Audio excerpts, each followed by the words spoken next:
Pachpaoli police station अंतर्गत येणाऱ्या फारुख नगरमध्ये तेव्हा शोककळा पसरली जेव्हा लक्षात आले की परिसरातच राहणाऱ्या तौसिफ खान, आलिया खान, आफरीन खान या 3 चिमुकल्यांचा गाडीमध्ये गुदमरून मृत्यू झाला.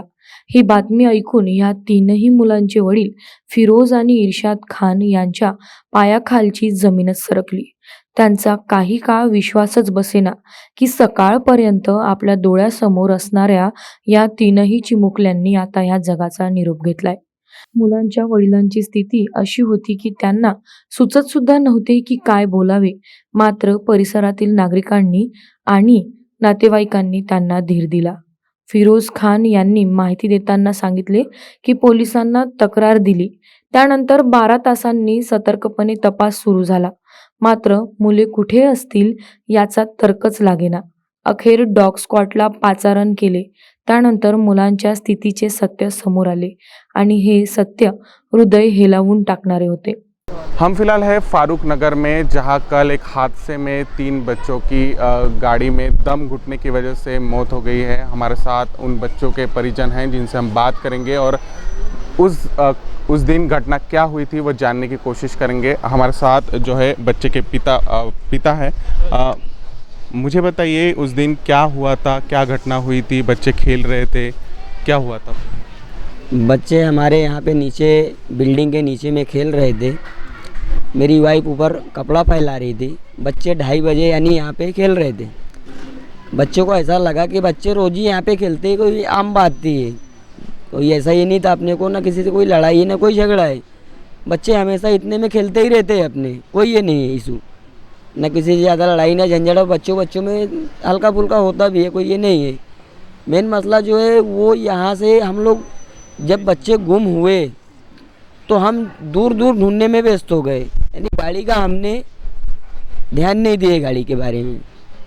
यानी लगभग ये इतनी क्षेत्र में नागपुर में अपने जानिस्ते में हमने कोई एरिया नहीं छोड़े ढूंढने के तरफ से पे, लेकिन हमें बच्चे का सुराग यानी 1-2 जगह चला पे, लेकिन उसको हमने चेक करवाए तो वो सब पूरी झूठी अफवाह थी. हाँ, यहाँ दिखे वहाँ दिखे, तो ये सब चेक करवाए, कैमरा चेक करवाए, इधर उधर दिखवाए तो सब झूठी अफवाह निकली. फिर जब पता चला कि बच्चे गुम है तो उसके बाद क्या हुआ था? कहाँ पे ढूंढे, फिर क्या हुआ? जब मैं आया यहाँ पे जानकारी मुझे हुई कि मेरे बच्चे गुम हैं यहाँ से, तो मैंने अपने भाई को कॉल किया. मैं बोला यार भाई मेरे बच्चे नहीं दिख रहे, मेरे साथ में चल, तू बच्चे को ढूंढने चलते हैं. ये गया गाड़ी लेके. मैं यहाँ से गया वैशाली नगर गार्डन, यानी कि अक्सर करके बच्चे कभी कतार में गार्डन लेके जाता था उनको, तो बोला शायद किसी के साथ में चले गए वो गार्डन. मैं उनके पास गार्डन गया. गार्डन में 2 से 3 बार पूरा यानी गार्डन देख के आया. मुझे बच्चे वहाँ नहीं दिखे. फिर मेरे चाचा ने फ़ोन किए, बोले कि तो अब वहाँ तक गया है, बच्चे अगर कम से कम 1.5 से 2 घंटे का समय हो गया था बच्चे गायब हुए. तो मेरे चाचा ने बोले तू एक काम कर, तू पाचपोली में कंप्लेंट डाल दे. मैं यहाँ से गया, अपनी कंप्लेंट दिया. तत्काल में पुलिस आई पूछताछ में, यानी पुलिस उतना एक्शन पहले दिन नहीं ली जिस हिसाब से बाद में हमारी पुलिस मदद की है. ऐसा नहीं है, पुलिस ने बहुत मदद हमारी की. हमारे साथ 2 बच्चों में से एक बच्चे के पिता भी हैं, उनसे भी हम बात करेंगे. आप बताइए कि जब पुलिस तहकीकात कर रही थी तब क्या हुआ था, कहाँ पे ढूंढे? आपने कहा था कि कुत्ता जो है ढूंढ रहा था, क्या हुआ फिर? ये जो आए थे सर कुत्ता लेके सीआईडी वालों ने, तो ये पहले ये भाई के घर पे देखा है, तो उसने जो है ना कुत्ते को ऊपर लेके गए और ऊपर से भाई के लड़के का रहा, ये लड़की का रहा, मैं इतना नहीं देख पाया हूँ. एक चप्पल लिए है और एक ऊपर का कपड़ा लिए, तो उसको मतलब सूंघाए हुए, और सूंघाने के बाद तो रूम के अंदर पूरा जो है वो घूम रहा था. तो देखे तो समझ में नहीं आया कुछ भी. इसके बाद वो कुत्ता जब नीचे आया तो उसको लेके गली गली घुमाए, तो वो चले जा रहा था उधर मैदान की तरफ. मैदान की तरफ जब गया ना तो आगे में एक कोई दूसरा मतलब कुत्ता लेके घुमा रहा था. तो उसको साहब लोग ने डांटी वाटी दिए, माने उसको बोले कि सामने से हट, कुत्ता इधर को भाग रहा है. वो बोले उसको अंदर कर दे. तो जब वो चले गए उधर से ना, तो फिर कुत्ते को जो है ना वापस उधर से रिटर्न लेके आए। और जब लेके आए ना, तो यहाँ पे फिर झाड़ी किए। तो यहाँ पे तो नहीं कुछ समझ में आ रहा था। फिर वो साहब लोग ने बोले कि एक काम करो, 2 जन ये गली में रहो, 2 जन वो गली में, 3 जन वो गली में, मतलब ऐसा करके वो कमेटी बनाए। तो जब गली गली घूमना चालू कर दिए, तो ये गली से निकल के गए, तो फिर कुत्ते को इधर सोचे कि शायद इधर देखते शायद होंगे, तो कुत्ता इधर से गया देखते देखते, और फिर जैसे वो उसको क्या मालूम कैसे महक पहुंच गई, तो उसने हवाना चालू कर दिया कार के पास।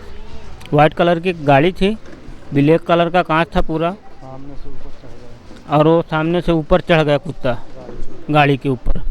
जब गाड़ी के ऊपर चढ़ गया उसने, तब पीछे से डिग्गी से बात आ रही थी, तो सर लोग ने मतलब गाड़ी का दरवाज़ा खोले और फिर जब खोले ना, तो वो जो है छोड़ दिए दरवाज़ा। बात बहुत तेज़ आ रही थी और कुत्ता वहीं पे खड़ा था। फिर उन्होंने जो है ना सबको मतलब ये हो गया कि मतलब बच्चे हैं इसके अंदर, इसी में है। मुलांचे वडील इर्शाद खान यांनी शंका व्यक्त केली आहे की हा घातपात सुद्धा असू शकतो, कारण कारचा दरवाजा उघडल्यानंतर मुलांचे शरीर अतिशय वाईट स्थितीत होते. संपूर्ण शरीर काळे पडले होते. शरीरावरची चमडी निघाली होती आणि शरीराला जंतू सुद्धा लागले होते. यामुळे घातपाताची शंका व्यक्त केली जात आहे. मेरा एक सवाल है कि आपके पर एरिया में काफ़ी लोग हैं, चहल पहल भी है, तो बच्चे जब गाड़ी में थे तो उनकी तरफ ध्यान नहीं गया क्या आप लोगों का? ये चहल पहल का जो मसला है, ज़्यादातर के लूम का मसला है। लूम के वो चलती है लूम मशीन, तो उसमें क्या है, अगर बच्चे चिल्ला भी रहे होंगे तो बच्चों की आवाज़ वो सुनाई नहीं दी है। बच्चे गेट खुला रहा होगा गाड़ी का, बच्चे खेलने के उसमें चले गए, अंदर से गाड़ी लॉक हो गई, बच्चे उसी में गरम के मारे ये हो गया मसला। और जो अगर बच्चे वहाँ उसके अंदर में तड़पे होंगे, चिल्लाए होंगे, तो लूम मशीन बराबर चल रही है, आवाज़ कर रही है, तो आजू बाजू वाले वहाँ खड़े भी रहते। बाजू में होटल है, रोज़ दिन भर लोग निकलते हैं, तो लेकिन उतना किसी ने एहतियात नहीं दिया, ध्यान ही नहीं दिया, किसी के जहन में नहीं था कि ये गाड़ी खुली हुई है।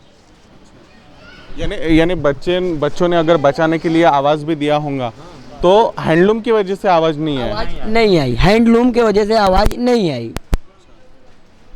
तो इतनी आवाज़ थी, इतनी चहल पहल थी वो मशीन की कि समझ में नहीं आ पाया।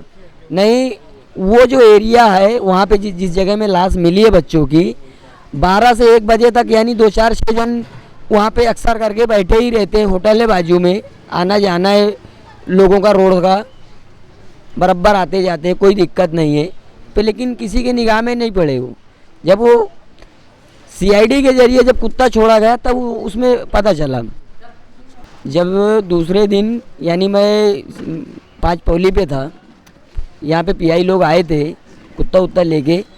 यहाँ पे उस दिन कुत्ता नहीं घूम पाया किसी भी वजह से, गर्मी की वजह से या कैसे, तो यानी वो दूसरे टाइम कुत्ता लाने को बोले मेरे से, बोले बच्ची का पुराना कपड़ा पहना हुआ होगा तो उसको लाके दे दो मेरे को। मेरे लड़की का टॉप था सर का, मदरसा जाती थी जो पहन के थी, वो यानी उतारा हुआ रखा था, उसको मैंने दिया। तो उसकी महक से वो कुत्ता पहले इधर पीछे की साइड भाग गया। उसको कुछ आगम मिला तो मुझे लगा कि ऐसा कुछ इसको समझ में आया तो उधर गया। मुझे उधर से किसी ने आवाज़ दिया कि बोले बच्चे की चप्पल भी ला लेना, पेपर से पकड़ के लाना, हाथ मत लगाना। मैं चप्पल लेके आया, जैसे मैं चप्पल लेके नीचे उतरा, इतनी रफ्तार में कुत्ता गया कि इधर बाजू वाले टीन में टकरा गया, और दूसरे रफ्तार में जाके यानी अचानक वो कार में ही यानी दौड़ा और उसका गेट पे पैर मारने लगा, और 2-3 बार पैर मारा, गेट खुल गया। गेट जैसे खुला तो यानी उसमें बास आई, पुलिस वालों ने उसको देखे, कुत्ता फिर इसके आगे भागा। इसके आगे की रिपोर्ट अपने को ना तो पुलिस के ज़रिए समझ में आई है कि कुत्ते ने आगे क्या किया क्या नहीं किया। अपने बच्चे यानी यहाँ समझ में आ गए कि मिल गए, तो उसी में हम लोग परेशान हो गए, उसी के ज़रिए में रोने धाने में भी भिड़ गए, क्योंकि बच्चे भी है, जाहिर सी बात है। अनेकदा असे लक्षात येते की गॅरेज व्यावसायिक किंवा कार मालक आपल्या चारचाकी गाड्या बेवारस पार्क करतात. मोठ्या प्रमाणात अशा घटना समोर येतात. तेव्हा मृतकाच्या नातेवाईकांनी मागणी केली आहे की सर्वांनीच आपली चारचाकी पार्क करताना ती व्यवस्थित लॉक झाली की नाही याची खात्री करून घ्यावी। मेरे पीछे आप अगर देखेंगे तो ये वही जगह है जहाँ पर वो गाड़ी रखी हुई थी जिसमें बच्चों की मौत हुई है। अगर आप बाजू के में देखेंगे तो यहाँ पर एक हैंडलूम है जिसमें हैंडलूम का काम चलता है, कपड़ा बनता है और लोगों का यही कहना है कि अगर बच्चे मदद के लिए चिल्लाए भी होंगे, उन्होंने आवाज़ भी दी होंगी किसी को, तो हैंडलूम की आवाज़ की वजह से किसी का ध्यान नहीं गया। हालांकि यहाँ पे काफ़ी चहल पहल है, बाजू में ही छोटा सा होटल है और बच्चे भी खेलते रहते हैं। इस साइड में भी मकान है और यहाँ पे भी लोग रहते हैं, मगर बात वही है कि बच्चों ने अगर मदद के लिए किसी को पुकारा होगा या फिर वो मदद के लिए किसी को पुकार भी रहे होंगे या फिर उन्होंने आवाज़ भी लगाई होंगी या कांच को धकेला भी होगा तो किसी का ध्यान नहीं गया क्योंकि हैंडलूम की आवाज़ काफ़ी थी। बच्चों के परिजनों ने कहा है कि जो भी गैरेज मालिक है या फिर इस गैरेज रिपेयरिंग के इसमें काम करता है उसने एक ध्यान देना चाहिए कि जो गाड़ियाँ रिपेयरिंग के लिए आती है उन्हें ऐसी ही किसी जगह पे ना रखा जाए जिससे इस तरह के हादसे हो जाते हैं, या फिर गाड़ी रखना ही है तो उनको लॉक किया जाए या कांच खुला रखा जाए ताकि बच्चे या फिर और कोई गाड़ियों में रहता है तो उनके साथ इस तरह का हादसा ना हो। कैमरा पर्सन दिलेश हज़ारे के साथ मैं प्रकाश शुंकलवार, खबर 24 नागपुर।